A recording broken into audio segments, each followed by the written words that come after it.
आज बात बिहार की उन दो बेटियों की जिनके चर्चे बिहार में तो नहीं हो रहे हैं, लेकिन बिहार से बाहर बहुत हो रहे हैं और इतने हो रहे हैं कि दिल्ली तक हो चुके हैं।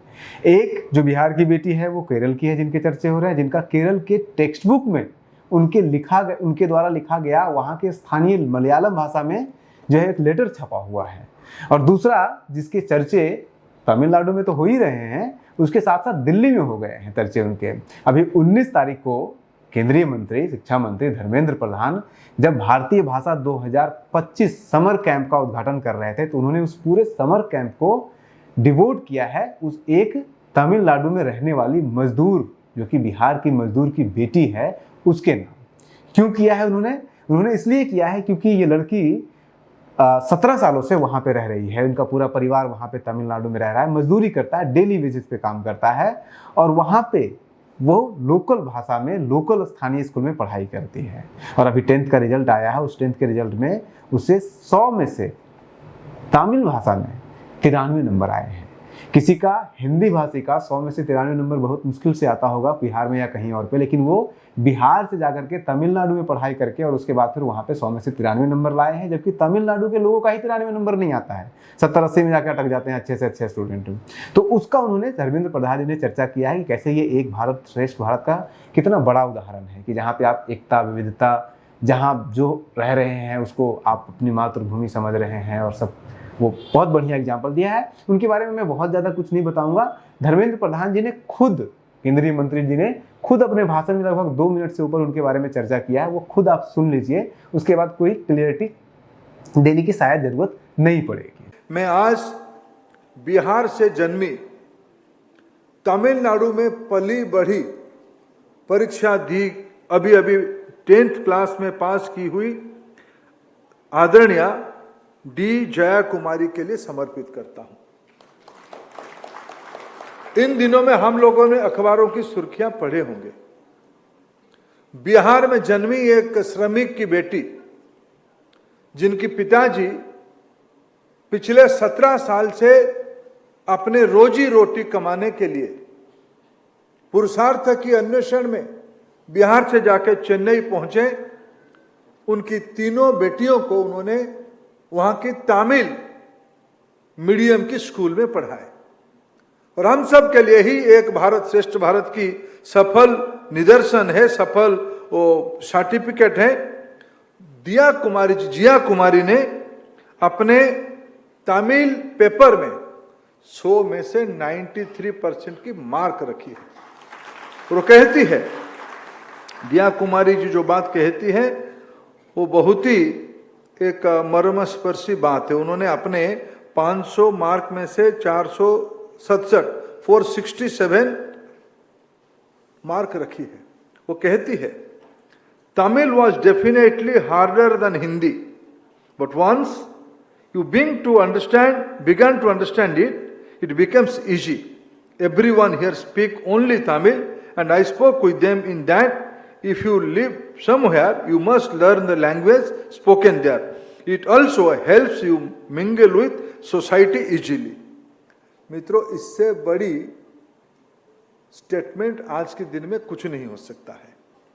जो लोग भाषा को अपने निहित स्वार्थ की एक वेपन मानते हैं, एक उन्मादना खड़ा करने के लिए आयुध मानते हैं, उनके लिए जिया कुमारी जी की, बिहार में जन्मी जिया कुमारी बच्ची की तमिल मीडियम की स्कूल में 93 नंबर रखना आउट ऑफ 100, ये अपने आप में एक आई ओपनिंग स्टेटमेंट है। अब ये क्लियरिटी नहीं पड़ेगी। अब धर्मेंद्र प्रधान जी ने इस लड़की का, जिनका नाम डी जिया कुमारी है, इनके बारे में तो सब कुछ बता दिया उन्होंने, लेकिन एक और लड़की है जिसका अचीवमेंट बिहार की है, बिहार के मजदूर की लड़की है, डेली वेजेस का पे काम करने वाले मजदूर की लड़की है, और उसका अचीवमेंट ये डी जिया कुमारी से कोई कम नहीं है। हो सकता है आपके हिसाब से, मेरे हिसाब से उससे ज़्यादा है अचीवमेंट उनका, क्योंकि इन्होंने तो अभी 10th पास किया है, 93 लाया है, बड़ा वो है।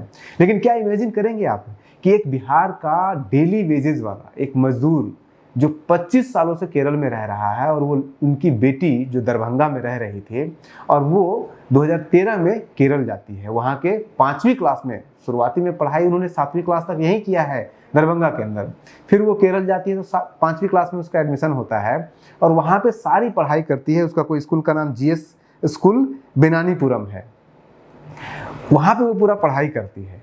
लेकिन उसके बाद फिर 10th वहाँ से पास करती है, 12th पास करती है, स्थानीय भाषा में जो लोकल मलयाली भाषा है उसमें पढ़ाई करती है, और आज उसी स्कूल में, जिस स्कूल में वो पढ़ती थी, उसी स्कूल में आज वो मलयाली पढ़ाती है, मलयाली भाषा पढ़ा रही है वहाँ पे, साथ में आर्ट एंड क्राफ्ट पढ़ा रही है।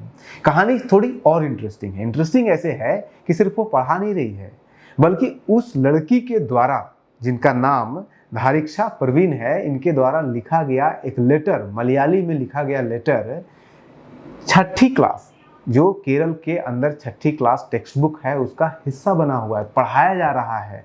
क्या है आखिर इस लेटर में और कैसे ये उस टेक्स्ट बुक का हिस्सा बन गया, मलयाली टेक्स्ट बुक का, केरल सरकार के स्कूलों के टेक्स्ट बुक का हिस्सा बना, इसकी कहानी भी इंटरेस्टिंग है। इंटरेस्टिंग ऐसे है कि ये 10th के बाद 12th करती है, 12th करने के बाद फिर वहाँ पे, चूंकि मलयाली से पढ़ रही है तो मलयाली का इनके पास अच्छा खासा ज्ञान होता है।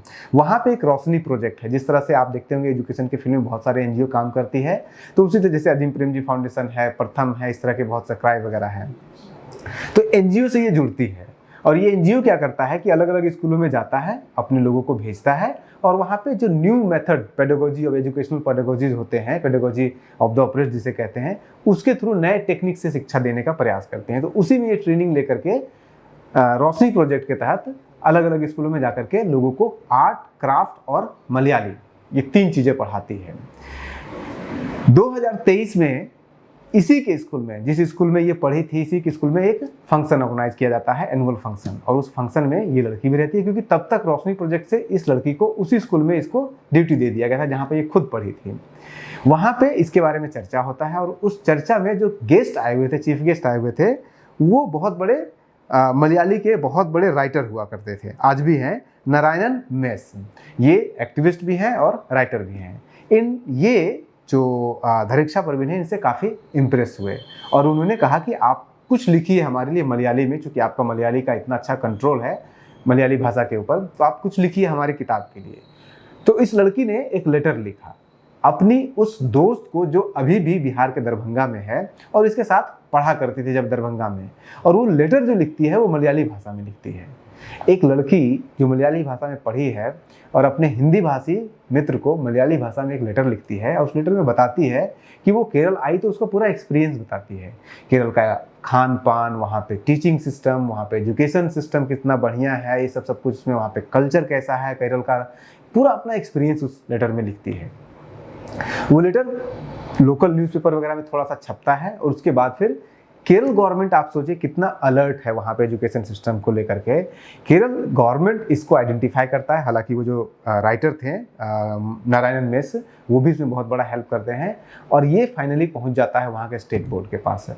और वहाँ की जो किताबें लिखी गई है, उस किताब में अभी भी ये लेटर लोगों को, बच्चों को, 6ठी क्लास के मलयाली के बच्चे को पढ़ाया जा रहा है, केरल के कल्चर, केरल के भाषा के बारे में ज्ञान देने के लिए। अब सवाल ये उठता है कि जिस लड़की के बारे में चर्चे दिल्ली से लेकर के, केरल से लेकर के वहाँ के टेक्स्ट बुक तक पहुँच गया है, आखिर बिहार में, बिहार का कोई नेता, कोई भी व्यक्ति क्यों नहीं इसको सेलिब्रेट कर रहा है? इसके बारे में, इस घटना के बारे में, या फिर इस 2 व्यक्तित्वों के बारे में हमने अपने न्यूज हंटर के ट्विटर अकाउंट से 18 तारीख को ही लिखा था। धर्मेंद्र प्रधान जी ने तो 19 तारीख को चर्चा किया है, हमने 18 तारीख को इन दोनों के बारे में लिखा है, लेकिन कोई उससे फर्क किसी को नहीं पड़ा है। आखिर सवाल ये उठता है कि क्यों किसी को, कोई क्यों गर्व नहीं कर पा रहा है, खास करके सरकार, बिहार की सरकार क्यों नहीं कर पा रही है? वो इसलिए नहीं गर्व कर पा रही है क्योंकि आखिर हैं तो दोनों मजदूर ही, बंधुआ मजदूर ना सही, लेकिन माइग्रेंट मजदूर तो हैं, प्रवासी मजदूर तो गए हुए, जो बिहार को मजबूरी में छोड़ करके रोजगार के लिए बाहर गए हैं। तो आप किस तरह से सेलिब्रेट कीजिएगा? फिर लांछन तो ये लगेगा ही कि आप किस हिसाब से सेलिब्रेट कर रहे हैं। उस एक लड़की के बारे में आप सेलिब्रेट कर रहे हैं जो वापस आना नहीं चाहती है, जो मजबूरी में रोजगार की तलाश में, अच्छा शिक्षा की तलाश में बाहर गई है, तो इसको सेलिब्रेट तो कर नहीं सकते हैं। लेकिन फिर भी हमें सेलिब्रेट करना चाहिए। हमें सेलिब्रेट इस बात को करना चाहिए कि बिहार की सभ्यता बिहार का कल्चर वो है, बिहार के कल्चर में, बिहार की सभ्यता में वो आत्मसात करने की संस्कृति है, जो कि हिंदुस्तान की संस्कृति में माना जाता है कि आप जहाँ हैं, जैसे हैं, जिस परिस्थिति में हैं, उसको अपना बना लेते हैं, उसको अपना समझ लेते हैं। ये जो धारिक्षा परवीन है, इनसे पूछा भी गया है, मीडिया ने इनसे पूछा कि आप इतना अच्छा यहाँ पे आपने परफॉर्म किया है, इतना अच्छा आपको सम्मान मिल रहा है, प्रतिष्ठा मिल रहा है, तो क्या आप वापस बिहार जाना चाहेंगे अपना प्रदेश से? तो इन्होंने साफ साफ मना कर दिया। वहाँ पे शादी भी कर चुकी है, इन्होंने साफ मना कर दिया कि नहीं, केरल ने मुझे बहुत कुछ दिया है, मेरी मातृभूमि ही यही है, साफ साफ उन्होंने कहा है। तो ये दोनों तरह का एक शर्मिंदगी भी हमारे लिए है और एक प्राउड वाला मूवमेंट भी है। लोग, बिहार के लोग इसको सेलिब्रेट नहीं कर रहे हैं, ये चिंताजनक है। आप बने रहिए न्यूज़ हंटर के साथ और ऐसी खबरों को जरूर तवज्जो दीजिए, इंपॉर्टेंस दीजिए। नमस्कार।